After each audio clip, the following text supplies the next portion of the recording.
Também, pode.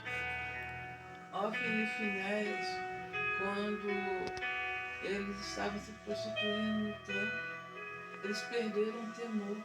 Porque antigamente tocavam na harpa e já eram fulminados. Chegavam perto com alguma coisa, Deus já pegava e descia o juízo sobre aquela pessoa. Mas Deus deu tempo para Eli se arrepender. Deus usou profetas para Eli se arrepender, colocar sua casa em ordem. Deus deu tempo para Hófni e Finéias se arrepender. Eli, ele consentia, ele deixou o coração, a emoção familiar falar mais alto. Ele deixou o nome, o renome, nem que fosse necessário dele renunciar à vez dele e deixar para outro, mas que fosse pela misericórdia de Deus, se aquilo fosse necessário para a salvação da família dele, que ele renunciasse, que Hófni e Finéias fosse sacerdote e deixar a vez para outro. Mas não, o fato de querer ter nome na praça, o fato de querer ter respeito pelas outras pessoas por causa de cargo, não deixou Eli se curvar, não deixou Eli se reconhecer para repreender seus filhos e colocar sua casa em ordem. E Hófni e Finéias, por não ser fulminado, estava ali achando que Deus já não estava nem vendo e nem aí mais.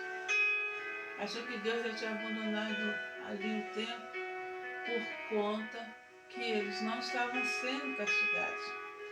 Mas era só tempo da misericórdia de Deus sobre aquelas vidas. E eles não estavam levando isso como misericórdia, estavam levando como Deus é bobo, Deus não está... Ou seja, Deus nem existia mais para eles. É o que está acontecendo com essa geração. Deus usa um profeta, Deus usa uma profecia, Deus usa um jumento na praça, na rua, e aquela pessoa não quer escutar. Porque ela acha que o nome dela, o renome, o reconhecimento, o título, vai salvar ela. E é importante que o tempo fosse passando. Ana ganhou Samuel. Samuel nasceu. Samuel foi oferecido para o templo. E Deus ali começa a falar com Samuel. E Samuel, como menino, escutou a voz de Deus. E eles não estavam ouvindo nem mais a voz de Deus. E aí Samuel falou ainda com aquela criança. Deus é tão misericordioso que ainda pega uma criança, uma boca, que nem acompanhou os avisos de Eli. E ali Deus usou Samuel para falar a mesma coisa. Mas era um vaso pequeno, era só uma criança. É o que tem acontecido hoje em dia. Muitos com renome não querem ouvir um vaso da casa, um vaso pequeno. Mas eu quero te falar, quem é que fala na boca é o Senhor. É Deus que usa o ser humano. Nós somos apenas um instrumento e Ele dá o som. O ser humano nunca vai fazer nada, é Deus que vai fazer através do ser humano. Então não diminuam profetas de rua, porque Jesus andou muitos nas ruas entre as multidões, porque é lá que o povo precisa de ouvir. Só ficar em quatro paredes, em templos, é necessário, o templo é até mais para quando você busca o povo de lá de fora e coloca ele ali para congregar, para ele aprender mais de Deus. Mas é necessário você ir lá fora, que lá fora é que o bicho pega. E aí muitos rejeitam, profeta de rua, é alguém que começou agora. Não, ele é obediente à palavra de Deus. Deus usa as pessoas como Ele quer, da forma que Ele quiser. Porque Jeremias, quando teve o chamado, Deus chamou Jeremias lá. Ele estava lá destacado do povo. Ele não tinha um renome bonito. Deus sempre escolheu, como escolheu Moisés, um filho de uma escrava, que foi criado ali pela egípcia, pela filha de Faraó. Ele nem estava embolado lá no meio do povo hebreu, ele já estava lá no meio dos pagãos. E Deus chamou ele. Deus sempre vai chamar as pessoas, como Davi era só um apacentador de ovelhas, e era pequena estatura ainda, porque só era um rapaz, um menino. Mas Deus, é assim que Ele faz, Ele chama aqueles que não são para confundir os que são.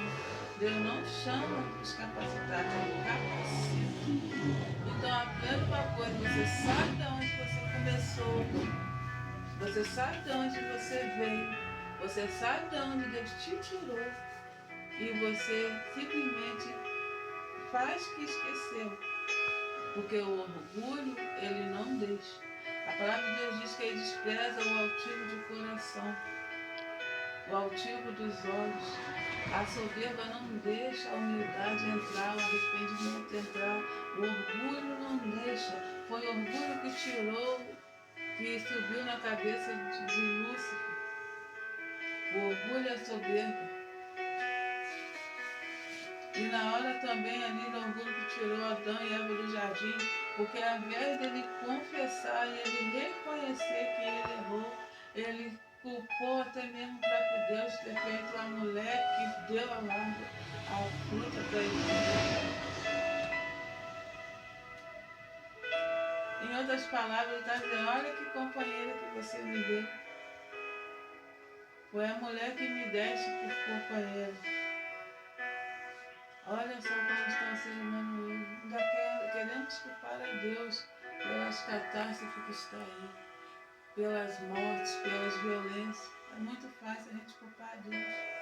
Mas a gente nunca quer ver que as consequências é do nosso egoísmo, é do ódio nos corações, é de pessoas ruins, perversas, soberbas, que não querem reconhecer a Deus. A palavra de Deus diz para você que está gostando de ser enganado, porque quer ficar acomodado no seu pecado, porque você sabe que você tem que renunciar, mas você quer preferir portas largas. A palavra de Deus diz para você que quer uma porta.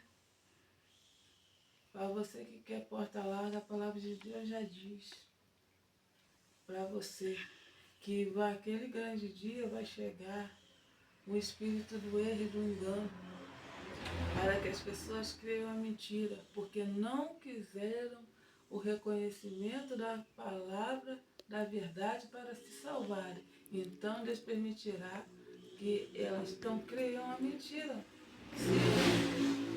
as concupiscências de seus corações. Porque hoje em dia, a palavra de Deus já está deixando bem claro, elas não querem a verdade para se salvar. Elas querem mentira. Por quê? Porque elas querem ficar acomodadas no erro.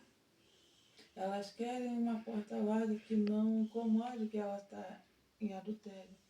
Ela não quer uma porta que fala para ela a verdade, que ela precisa se converter. A palavra de Deus já diz, se converter, se libertar, é mudança de vida. Transformação do Evangelho é uma mudança. É a pessoa deixar de fazer os maus hábitos e começar a fazer a verdade, começar a proceder uma pessoa íntegra, uma pessoa honesta.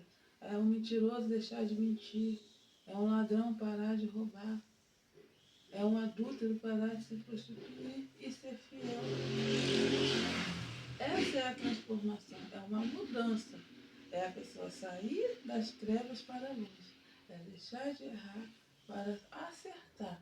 Mas hoje em dia as pessoas colocam comichões no ouvido, tampam os ouvidos, e aí querem seguir doutores e mestres que ensinem o que elas querem ouvir. Porque elas querem ficar no pecado.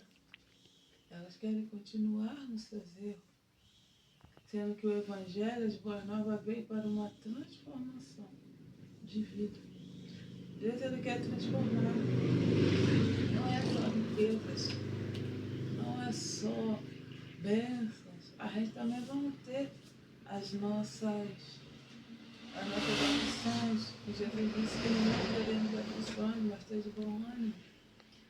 Vamos ter perseguições. A igreja primitiva, os cristãos antigos, eles sofreram perseguições, mas continuaram amando o próximo, continuaram espalhando o bem sobre a terra, mesmo sendo perseguidos, mesmo sendo chicoteados. chicoteados, presos e mortos. E hoje a gente tem aí a liberdade de processar a nossa fé, a liberdade de ter um teto, uma cama, um alimento, poder ir ali, voltar e carregar uma Bíblia na mão. Tem países que você não pode nem falar o nome de Jesus sem ser morto. Não pode carregar uma Bíblia abertamente, lugar que é proibida a Bíblia, e todos já sabemos disso.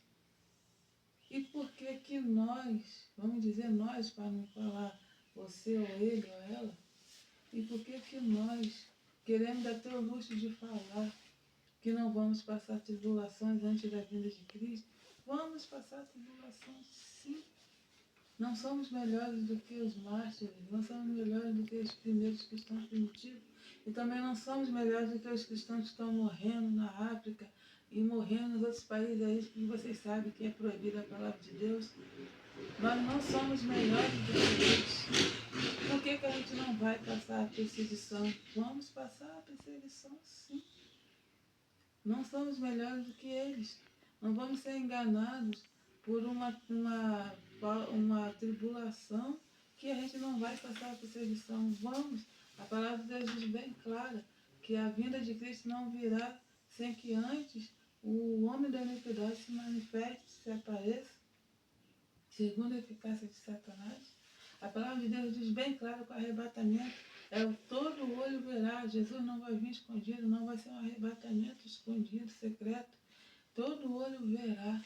Ele virá sobre as nuvens e vai recolher todas as pessoas de todas as tribos e nações, povos e línguas se lamentarão quando vier.